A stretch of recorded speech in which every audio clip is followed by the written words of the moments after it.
J'ai tellement connu Farba Senghor et le Sénégal l'a tellement connu qu'il nous a tous marqués.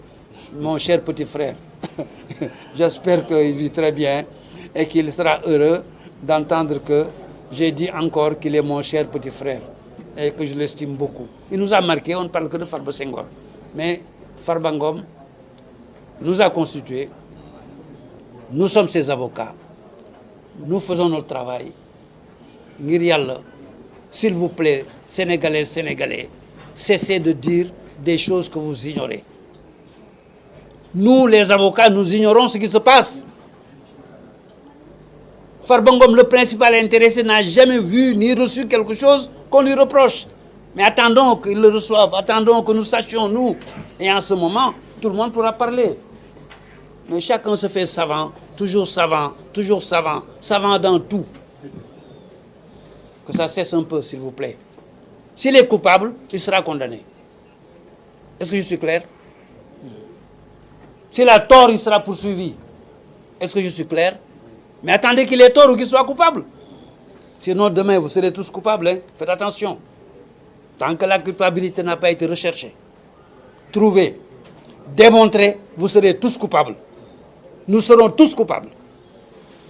Tant qu'on n'aura pas recherché, trouvé et démontré la culpabilité, que chacun attende son tour. Voilà. C'est pour ça qu'on est là, pour vous alerter, vous dire faites attention, apprenons à nous taire sur des choses qu'on ignore. Je laisse la parole à mon confrère, Baboucar Cissé, avocat à la cour. Non, je me lève. Il vient à ma place, occuper sa place. Je vous remercie. Wolof. sànq ba tey maa leen di wax wolof ngeen may wax wolof yéen ma gën dégg français waaw yow ngeen gën ma dégg français xam naa ne direct la mais na ma réew mi dégg damay waxtaan ak réew mi direct damay wax direct ñëpp la ñu waxal sénégalais la ñu waxal dañuy waxtaan fi mu nekk dama ne bu fekkee da ngeen bëgg ma làkkal leen wolof naa leen làkkal olofu lébu mooy olof bu leer nañ xam loolu mooy lan mooy Farba Ngom mi nga xam ne moom la ñuy xàppati di ko ñàppati guddeeg bëccëg andil wàccel joxel defal amul ci kenn ku bind tey ñiy bind di wax yëpp koo xam ne yore na dossier Farba Ngom si loxoom ku ko yor si loxoom na jël télévision wax ëllëg ne moom la ba mu wax ñu fu mu ko jëlee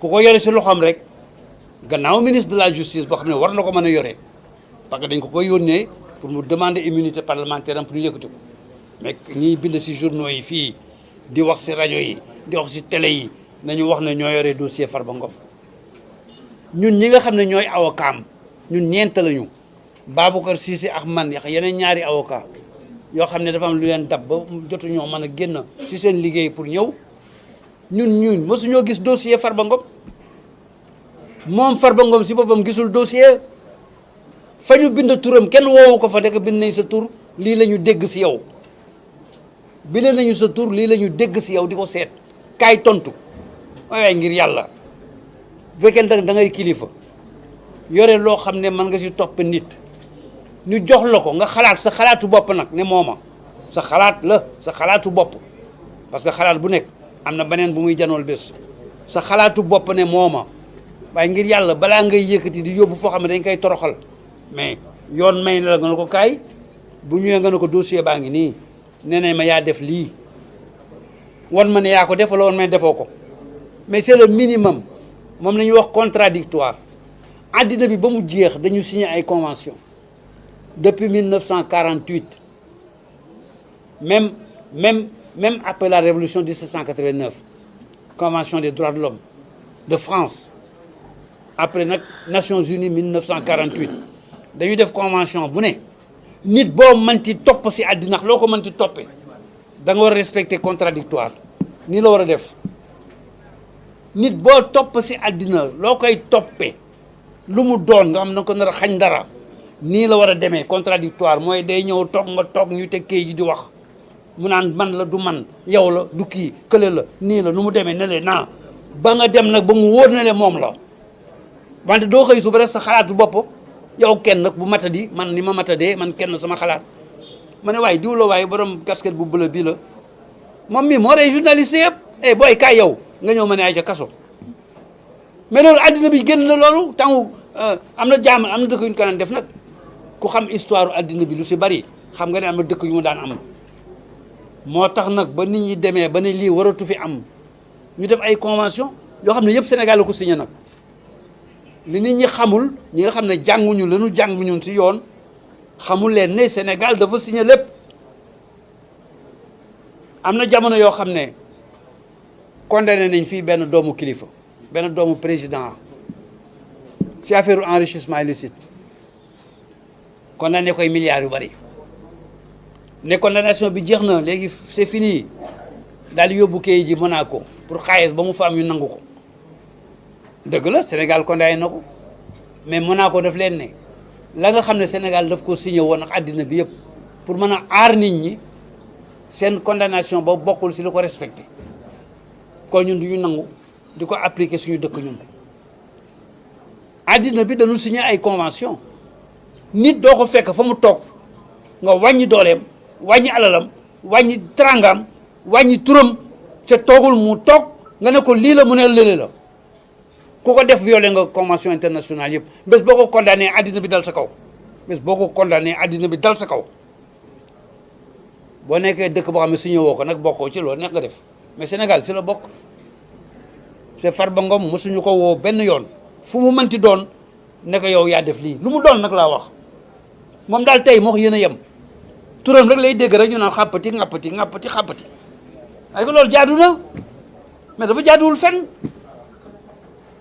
ñun ñii avocat nag ñoo ci yem ñoo ci yem képp ak yéen ñun suñu rôle mooy ne lii jaaduwul parce que yéen boo leen jàngoon la ñu jàng si yoon laa wax de di ngeen ne jaaduwul kay dawal avion mu ngay dawal avion kay dawal oto mu ngay dawal oto kay dawal bateau mu ngay dawal bateau kay bay mu ngay bay mais ñun yoon la ñu jàng mooy sunu mbay mooy sunu avion mooy sunu bateau ñun xam ne ne yoon d'accordul si loolu yoon d'accordul si loolu yoon yi Sénégal si yëpp dañ ne nit loo ko mënti tuumaal oo ko mu toog nga won ko mu wan la boo demee nag ba mu wóor na le def nga loolu yëpp ka yow wóor na la ba tey ne mooma mais nga jàpp yóbbu boo ko jàppee yóbbu tam Babacar Cissé ñëw Doudou ñëw fa nga koy yóbbu ñu ànd ak yow ba mu sotti gi moom la wala sotti gi du moom mais lépp nii la lépp nii la par force ba kër ba mu jeex ak nu mu jeexee amee kii ba tey kenn woowu ko si dara si àddina bi yëpp nga ko amee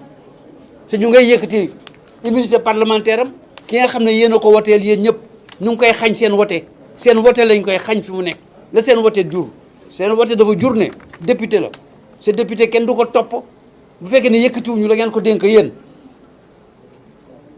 waaw ñu ngi ko koy yëkkatil pour ñu mën koo sànq sa yéen a ko woteel ak ku ko woteelul benn la parce que kenn mënul wax ne diw laa woteel ba léegi ka nga woteel tam dañ ko def ba léegi ka nga woteel bu dul moom dinañ ko defi bés défense loolu lay jëriñ pour yow mi ko koy def tey sax ñu fexe ba kenn du la ko def ëllëg dégg ngeen li ma wax li may ñaan mooy ki def tey ñu fexe ba kenn du ko def ëllëg boo ko kenn deful ëllëg rek ça veut dire que jóg na Sénégal ça veut dire que loolu jóg na Sénégal ki def tey laa wax mu óor ñëpp ne moo def yàlla bu ko kenn def ëllëg bu ko kenn deful ëllëg ça veut dire que loolu jóge na si réew mi parce que feex jógewul si réew mi doomu kenn du si mucc te ku ragal nag réew mi ndax loolu doo fi andi sa dërëm ba dërëm doolu jeex c'est yéen ñii somme fii yëpp man passé naa semence am naa juróom-ñetti fukki at yu passé dee rek ma dese dee gu yàgg nag ñëwagul nag mais moo fi des déedéet wóor na ma ne ñëwagul déedéet doon tax xool leen ma nooy defee j'ai 80 ans yu passé juróomi weer yéen ñëpp maa leen nga di nekk gune fi mu nekk si sama yaram lan la fu ma jëm deewaguma tey deewuma ëllëg mais nag dee laay waxtaanal sañ naa di waxtaan ak moom fanweeri at mais yéen la ngeen di waxtaan tey mooy ut liggéey ut dara loo leen jàpp mais bu dëkk bi amul sécurité juridique dama ne di ngeen fi sonn yàgg sonn mooy sama conception d'homme politique te homme politique laa tam xam ngeen ko dama ko jiitalul parce que dama gis combat bu gën boobu parce que combat politique bu mu mënti doon dafa war a mujj si njariñu askan bi bu mu doon rek njariñu askan a tax c'est lii Babacar Cissé di xeex di ko def comme avocat yeneen avocat di ko def man tam ma koy def moo ëpp njariñ si askan ku nekk yaa ngi julli naan bu ñu àggee yonent yàlla Muhammad ñaanal nu ñi naan si Jésus laa bokk bu ñu àggee si yàlla si barke Jésus yàlla yërëm ñu ñi naan man Moïse laa bokk fi ñu fa àggee yàlla yërëm ñu mais ñooñu ñëpp ay avocat la ñu ñoo lay plaideel yonent yëpp ñoo ñuy plaideel ñun sa fa nga féete loolay avocat sa yonent bu sañoon ñëpp lay plaideel yonent dafa am yërmande yonent bu amul yërmande rek yonent amatul parce que yàlla si boppam mooy yërmande moo ko wax si alxuraan wax ko si lépp kon ñun avocat rôle boobu la ñuy jouer dañuy défendre nit jàppale ko ak ku mu doon ak fu mu féete ak waxtu mu doonee ku mu doon ak fu mu féete laa wax de bu yoon ne màngoog rek yoon la ñuy jiital ñun loolu la Baboucar Cissé jiital loolu laa wax si wolof wax ko si français ñun nag ñooy avocat wu Farba Ngom ba bés ba ñuy xam lan lañ koy tuumaale buñ ko xamee dinañ xam lu ñuy def moom tamit dina xam lu muy def c'est procureur yi dinañ xam ne ñun xam nañ suñu métier c'est ñun ak ñoom ñoo bokk kër gi ay citoyen lañu seen liggéey rek la ñuy def ci seen liggéey dañuy respecter loi ñun tam ñuy respecter loi yi ñoo bokk li ñuy def yëpp amul benn difficulté amul benn problème suñu digganteex ñoom suñuy doom lañu suñuy rakk lañu suñuy morom lañu suñuy xarit lañu ñoo bokk métier bi bu ñu kenn booleex benn procureur nag ñoo bokk ndeyax bàyyi ñun ñëpp foofu laa yem li des yëpp liggéey la rek du leneen Baboucar. Grand, tu as tout dit, y a pas de souci. Ah déet Baboucar mii namaan tu as tout dit waxagul balaa ngeen a xam si j'ai tout dit mu wax ba pare ah kaay jël sama place doom waaye jógal waaye sa ñëw fii Ah, micro. kaay toog fii. Camara jóg micro.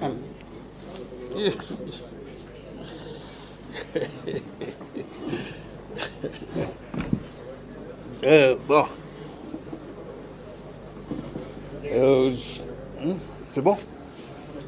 Voilà, en fait, bon, je vous remercie.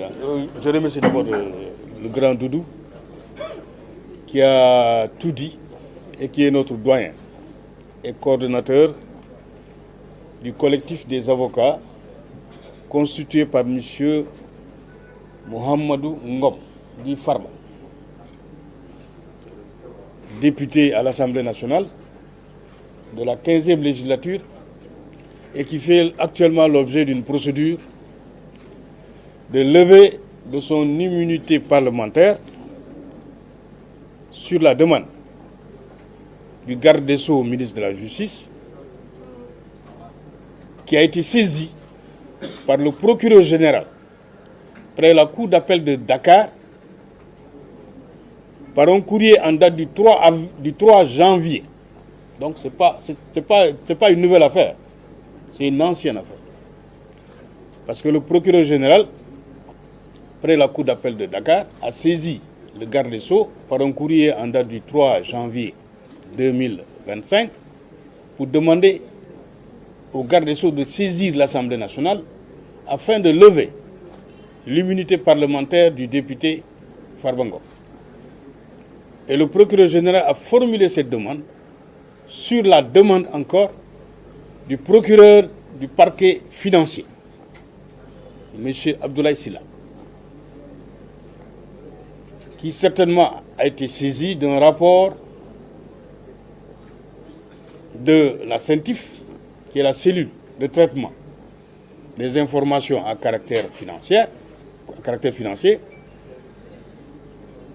Et dans ce document dont on n'a pas encore eu connaissance, il est fait état, en tout cas dans la presse, parce qu'il y a eu deux communiqués, un communiqué qui n'est pas signé et un communiqué qui est signé. Dans le communiqué qui n'est pas signé, on a fait état, on a visé nommément M. Farba Ngom et on a fait état de malversations financières qui tourneraient autour de 125 milliards. En tout cas, c'est des transactions douteuses, d'un montant de 125 milliards. Et dans le deuxième communiqué, je pense que ça a disparu. Mais toujours est-il que M. Farba Ngom, qui a entendu à travers la presse qu'il était visé et qui a eu la certitude, par le biais de la procédure de levée de son immunité parlementaire, qu'il est nommément visé certainement par cette procédure qui va être engagée, donc a estimé nécessaire de consulter un collectif. Un collectif qui n'est pas fermé d'ailleurs. Parce que d'autres avocats pourraient éventuellement se joindre à ce collectif sur la demande de Farba Ngom. Mais toujours est-il qu'en l'état actuel, il a consulté 4 avocats. Et ces 4 avocats-là, c'est le doyen Doudou, c'est moi, Maître Baboucar Cissé, Maître Alassane Cissé et Maître Pascal Gomis, qui eux ne sont pas là, parce que je ne les ai pas vus en tout cas, mais le doyen Doudou a dit que c'était indépendant de leur volonté. Mais toujours est-il que ce qu'il faut retenir, c'est que Farba Ngom n'a jamais eu connaissance d'un rapport de la CENTIF qui l'incrimine ou en tout cas qui l'épingle, pour reprendre une expression. Une expression qui a été utilisée dans une autre affaire. En tout cas, il n'a pas été entendu. Il n'a pas pris connaissance, mais il a appris. Maintenant, il s'est dit, 2 précautions valent mieux qu'une. Ce que je vais faire, c'est aussi simple, c'est de consulter un collectif pour au moins me défendre. Parce que aussi, il bénéficie de la présomption d'innocence. Jusqu'à présent, il n'y a pas eu de procédure à proprement parler judiciaire. Mais en fait, il bénéficie de la présomption d'innocence. Il s'est dit, il vaut mieux prendre toutes les précautions nécessaires. Maintenant, je constitue un collectif et c'est ce collectif-là qui va me défendre. Au cas où une procédure judiciaire serait engagée contre ma personne. Et donc, c'est pourquoi nous avons estimé nécessaire au moins d'alerter l'opinion publique, nationale et internationale, sur le fait que M. Farba Ngom, que l'on a jeté comme ça en pâture, que l'on a jeté à la vindicte populaire, M. Farba Ngom n'a jamais été entendu dans le cadre d'une enquête de la CENTIF. Il n'a jamais été confronté aux agents de la CENTIF. Donc en fait, il ne sait pas de quoi on lui reproche. Il a l'impression lui-même, il le dit, que c'est un complot. Parce que simplement, il n'a jamais été confronté, ni entendu, ni en fait, on ne lui a pas donné l'occasion de s'expliquer sur ce qu'éventuellement on lui reproche. Et donc c'est pourquoi il a estimé nécessaire de consulter ce collectif-là et il entend se défendre jusqu'au bout. Comme il l'a si bien dit, il va se défendre. Parce que simplement, en fait, il bénéficie de la présomption d'innocence. Farba Ngom n'a jamais eu à gérer des deniers publics. Il n'a jamais eu à occuper un poste ministériel, encore moins de conseiller, etc. Durant tout le règne de M. Macky Sall, président de la République du régime précédent. Donc, Farba Ngom est un homme d'affaires. Un homme d'affaires, vous ne pouvez pas lui dire, mais en fait, maintenant, au Sénégal, la richesse est devenue un délit. C'est-à-dire, en fait, c'est le délit de richesse. C'est-à-dire qu'un homme d'affaires n'a pas le droit d'entrer en relation d'affaires avec d'autres personnes, n'a pas le droit de s'enrichir, etc. Donc, en fait, c'est devenu un délit. C'est-à-dire, en fait, qu'est-ce qu'on veut maintenant dans ce pays-là? Que les gens s'appauvrissent. C'est-à-dire qu'on n'avance pas dans ce pays. Or, pour le cas de M. Farba Ngom, je ne vois pas en quoi on peut aujourd'hui lui reprocher de s'être enrichi. Parce que ce n'est pas un délit. Le code pénal ne punit pas le Sénégalais pour s'être enrichi. Non. C'est-à-dire, en fait, donc, il a le droit. L'essentiel qu'il prouve de manière indiscutable que l'origine licite de ce qu'il a gagné, de toute sa vie. Et ça, pour cela, M. Farba Ngom est serein. Et il va le prouver.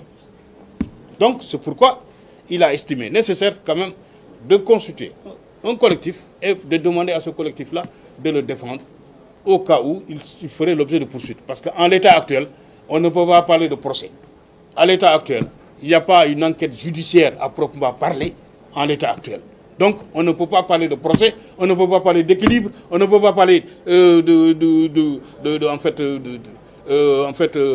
d'une bonne administration de la justice, etc. Mais non, nous appelons simplement à un respect des procédures. Que les procédures soient respectées.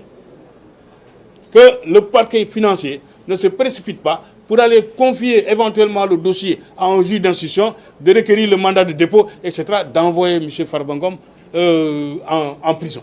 Mais au moins qu'il y ait une enquête préliminaire. Que M. Farba Ngom soit assisté de ses avocats lors de l'enquête préliminaire. Que ses droits soient respectés et qu'on lui pose des questions par rapport au rapport de la CENTIF, par rapport aux éléments contenus dans ce rapport.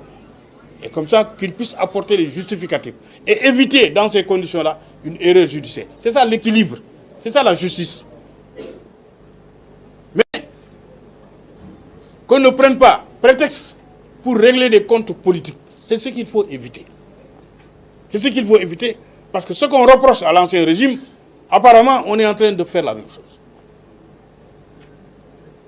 C'est-à-dire, en fait, il faut qu'on dépasse ce stade-là et que l'état de droit qui garantit les droits de tous les Sénégalais, que cet état de droit-là soit respecté scrupuleusement et à la lettre.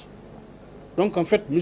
Ngom ne dit pas que je me soustrais à toute procédure judiciaire, mais non, c'est-à-dire, il ne se soustrait pas.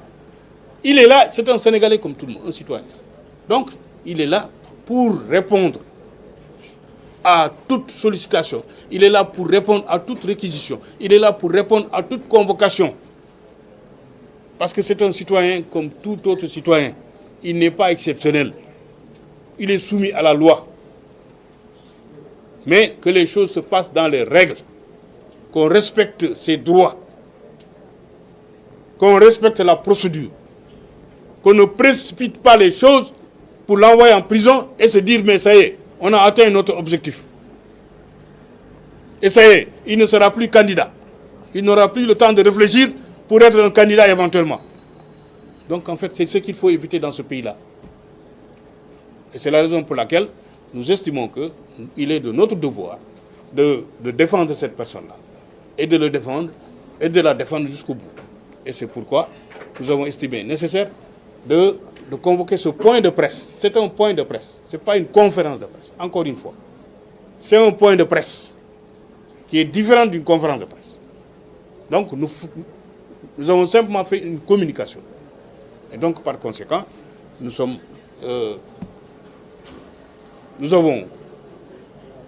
notamment le doyen Doudou, a tout dit dans cette affaire-là. Et donc c'est la raison pour laquelle j'estime que bon, il n'y a plus matière à... Maboukar a tout complété, voilà. a ajouté, a tout complété. Oui, Maguendiaï. Ah ah wolof waaw Maguette.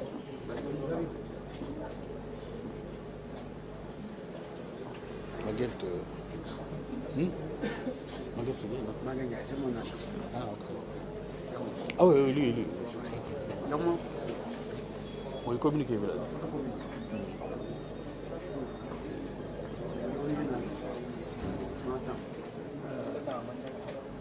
je vous informe que nous avons en vue de cette rencontre, la rencontre d'aujourd'hui,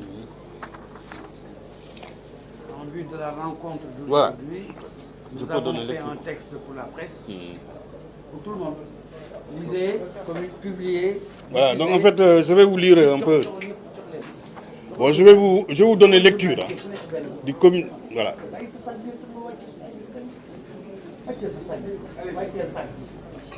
Donc je vous donne lecture de ce qui a été écrit par nous et signé. Donc,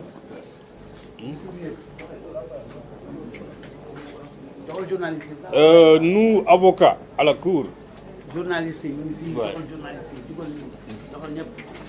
nous, avocats à la Cour, Jacques Pascal Gomis, de la SCP Guédendia et Associés, Alassane Sissé, Baboukar Sissé et Doudou Ndoye, constitué par M. Mohamedou Di Farba Ngom, député à l'Assemblée nationale, pour assurer pour assurer sa défense dans le cadre de la procédure pénale.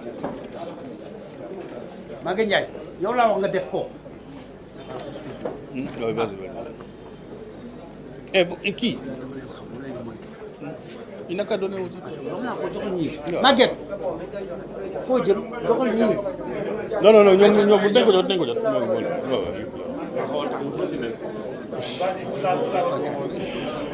Bon, donc je reprends. Hein.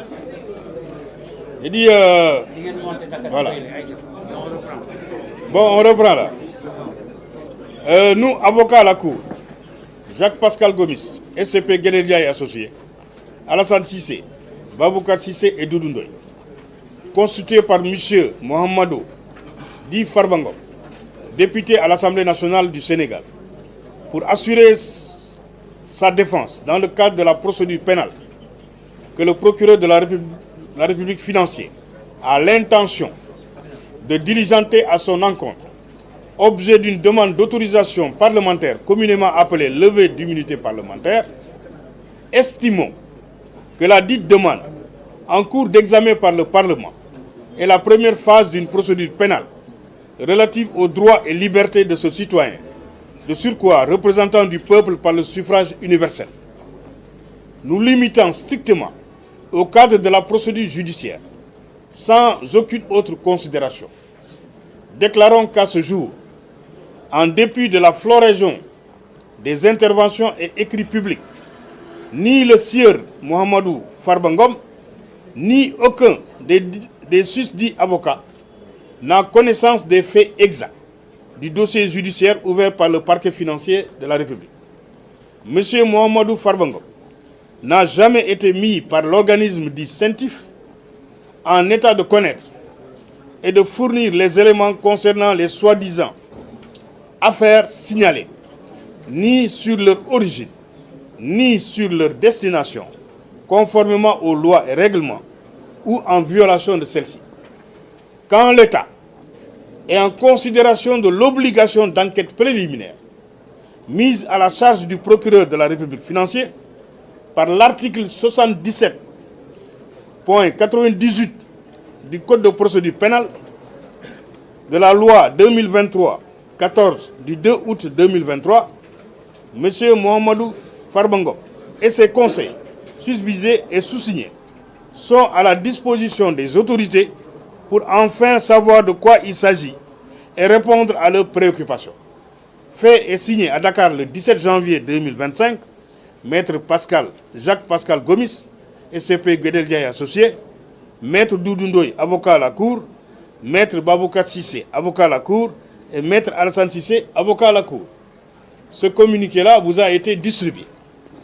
Et vous pouvez l'utiliser et en faire usage. Et bon usage. Voilà. Bravo. Donc maintenant, ouais, ça c'est bon. Voilà. Maintenant, hein? Ah wolof. waaw waaw lu ma mën a wax ci wolof mooy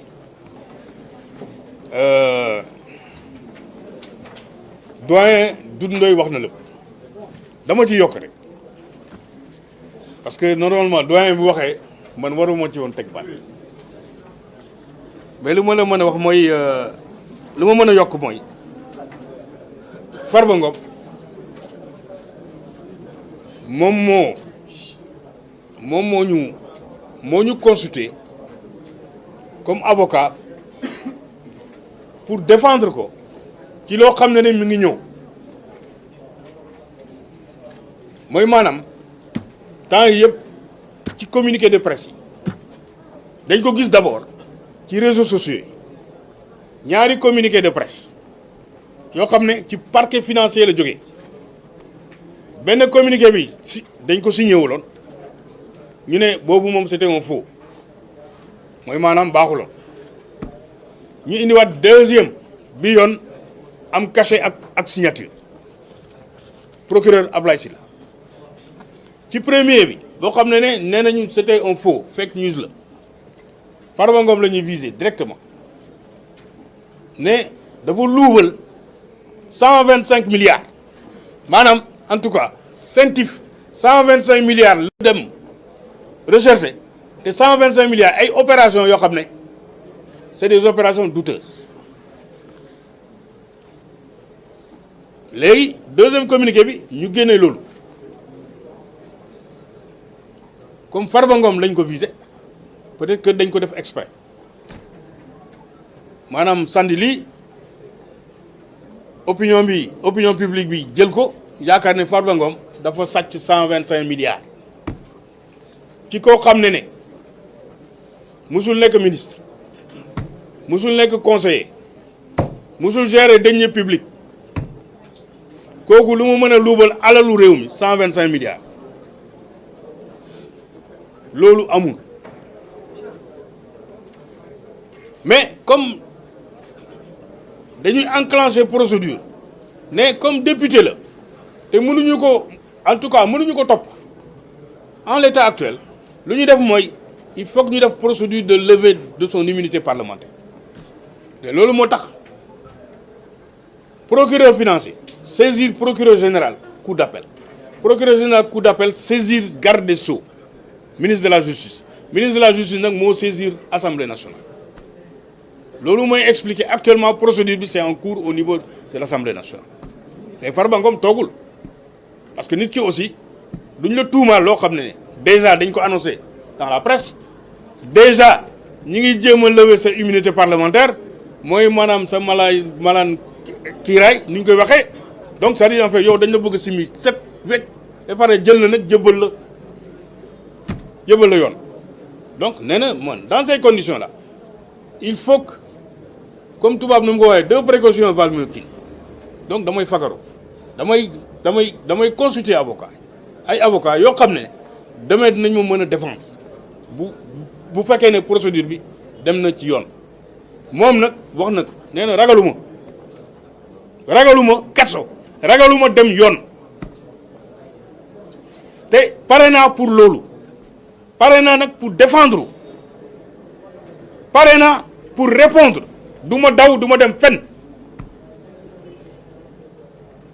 parce que am na possibilité génn dëkk bi amoon na possibilité génn dëkk bi moom am na possibilité dem Agnam dem toog foofu booy jeunes yi Matam yëpp région bi yëpp gars yëpp génn ci protéger ko mais dugg ci te du ci dugg lu muy def mooy bu ñu ko wooyee mu dem wuy ji parce que moom géré wul deniers publics